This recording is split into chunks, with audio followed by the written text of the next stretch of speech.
Ang ating pong ebanghelyo ay, of course, the famous Our Father, no? The highest model of all prayers ito, no? At usually, ginagamit natin ito almost every day, di ba? At marami na tayong narinig tungkol sa topic na ito, no? About prayer, di ba? And we know a lot of, definition kung ano ba ang talagang ibig sabihin ng panalangin, no? Yung famous yan ay kay, I think yung kay Father Pio, no? Sabi niya, prayer is the oxygen of the soul. Wow. And true. I think because prayer, for us Christians, no? Tayong naniniwala sa Diyos, ito ay, sabi nga, non-negotiable. Sa aming mga pare, prayer life is so important. Unang-una yan. Sa ating mga Kristiyano, kahapon sa convention ng CMN, no, ito yung in-emphasize. Before being an effective broadcaster, ito, kailangan yung buhay panalangin ng mga nagtatrabaho, no, naglilingkod sa ating mga radio stations, no. Hindi ko alam na talagang dumami na pala yung radio stations na the Catholic radio station, no. 52, I think, no. So, ito nga, mga broadcaster ngayon, again, Catholic broadcasters, prayer, spiritual life. Ito po hindi natin kailangan, no, na ipagwalang bahala. Talagang non-negotiable. Dapat ay mayroon tayong aktibo at personal na buhay panalangin sa Diyos. Pero alam nyo, ang isang definisyon na hindi conventional na para sa akin, I always remind myself of this. For me, it's a beautiful definition of what prayer is all about. Nabasa ko ito a few years back, no? At hindi ko na kinalimutan. Sabi niya, ang panalangin daw, no? Maganda yung definition na ito para sa akin.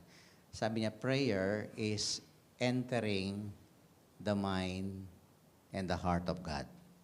Wow. For me, that is a very powerful definition. When you enter the mind and the heart of God. Kung minsan kasi, isipin natin, no?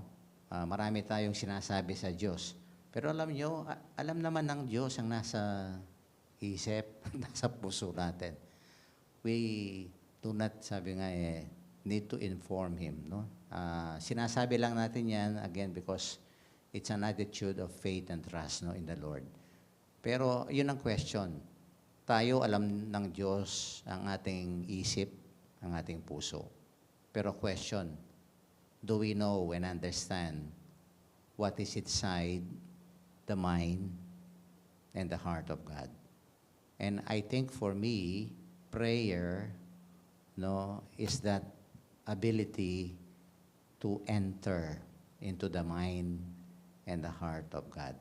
Kaya nga dito sa Our Father, ano ba yung isip at puso ng Diyos, no, ni Jesus nung ginawa niya ito?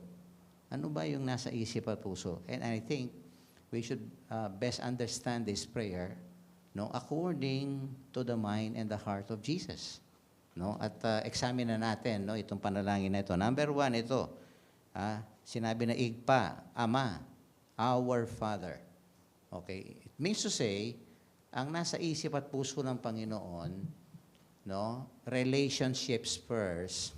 Okay, our relationships first before request. Okay, kasi kung minsan nauna yung request natin, no? Ang dakal tamo anyaran, no? Marami tayong iniling sa Diyos. Pero sabi nito, our Father, igpa. So, relasyon muna. Yan ang importante sa isip at sa puso. Yan ang nasa loob nitong prayer na to. Nung ginawa ng Panginoon, para sinasabi sa atin, yung relasyon muna natin sa Diyos. Yun ang unahin natin. Hindi yung mga hinihiling natin. Okay? O ano pa yung nasa puso at isip ng Panginoon? Number 2, sabi niya ito, misamba niya yung lagyo mo at datang sana yung pamagari mo. No? About the kingdom of God, about doing the will of the Father. Ito, para sa akin, ang number 2, yung alignment. No? Sana yung gusto natin naka-align, no? Nakasang-ayon sa kalooban ng Diyos. Kaya nga ang ganda nito, thy will be done. Yan ang nasa isip at puso ng Panginoon. Na sana yung ating mga gusto, mga pangarap, ano man yung ating isip at puso, isang ayon natin, no, sa kanyang kaharian, no?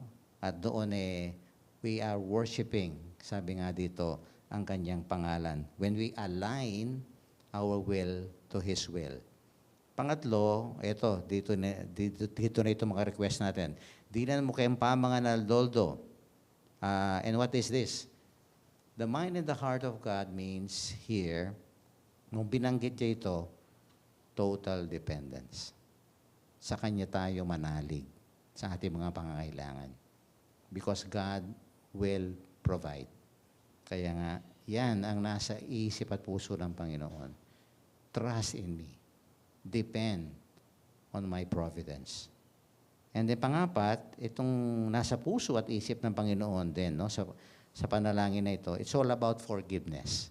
Ito, yung marunong tayo sana magpatawad kung paano tayong naghihingi ng tawad sa Diyos. At kung minsan, itong mahirap sa atin, no? Hindi tayo pwedeng mamatawad. Mahirap sa atin. At totoo naman to, talagang mahirap. That's why only in God's grace, no, that we can really forgive totally from the heart. And yung panglima, ito, emo kay yarap kay babayat at tukso o kapag subukan. Na gusto ng Panginoon daw, no, if we enter the mind and the heart of God, He wants us to be protected from evil. Sana tayo, no, lumayo tayo sa masasama, no, mga nagdadala sa atin sa pagkakasala. Kasi ang Diyos, ang nasa isip at puso niya, ay protectionan tayo. No? I-safeguard tayo. Kaya kung makikita mo ito, no, itong Our Father, when we pray, sana pumasok tayo at maintindihan natin ang nasa isip at puso ng Panginoon. Not unlike si Jonah. Ito, yung first reading. Si Jonah, bad trip dito na bad trip si Jonah. Kasi iba yung expected na makita niya sa Panginoon. Kasi there are 120,000 people in Nineveh. No? Nag-preach si Jonah. Ang gusto sana ni Jonah, ang gusto niya, pero alam niya, merciful ang Panginoon, sabi nga niya dito. Pero ang gusto ni Jonah, ang gusto niya, sabi niya, parusahan mo yung mga taong ito. Mga makasalanan ito. But God did not do it. Okay? Binigyan pa siya ng halaman. Okay? At bad trip na naman, natuwa, no, sa halaman. Pero at the end of the day, pinatay ng Panginoon itong halaman na to. No? At sabi niya, bakit ka nagagalit? Hindi mo naman ginawa itong halaman na to. Wala kang pagod dito, Jonah. But you know, Jonah, he was not able to capture what is in the mind and the heart of the Lord. Kaya nga pag nananalangin tayo, when we enter, no, in the mind and the heart of God, let us capture ano ba yung nasa isip ng Diyos? Ano ba yung nasa puso ng Panginoon? Yun ang panalangin. At sana yun ang sundin natin. Kaya nga, thy will be done, sabi nga dito. Hindi natin ipipilit yung gusto natin. No? Si Jonah na bad trip kasi pinipilit niya ang Diyos sa gusto niya. And you know, it's really a battle of the wills pag nananalangin tayo. No? Ano ba ang magpe-prevail dyan? God's will or my will? Do we really know God's will? I think if we do not pray seriously and genuinely, when we do not enter the mind and the heart of God, we will never understand and capture yung nandun sa loob ng isip at puso ng Panginoon. Para sa akin, yun ang tunay na panalangin. When we are able to enter, capture, and of course, obey no? Kung ano man yung nasa isip at puso ng Panginoon. I'll give you a beautiful analogy here, no? Kamukha ng mag-asawa. Di ba? Bago yung mag-asawa, puro verbal. Siyempre, verbal communication na ano ba yung isip sa puso, di ba? Pero I tell you, pag tumagal ang relasyon ng mag-asawa, 20 years, 30 years, 40 years, kung minsan wala nang berbalan yan. Ha? Tingin lamang ng asawa, balo ko ni nga tsuke ang isip na nini. Balo ko ni nga tsuke ang puso na.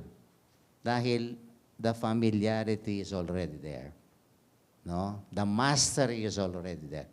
Alam na alam ng mag-asawa kung na ano yung pagka may kilos siya dyan o may style siya dyan.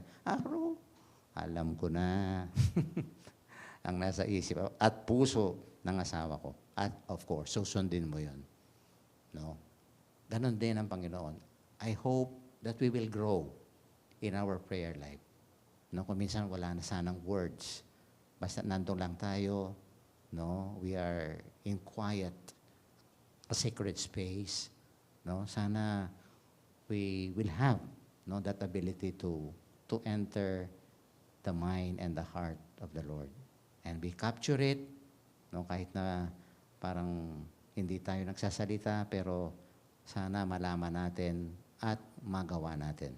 Sundan natin ang kalooban ng Diyos. Amen.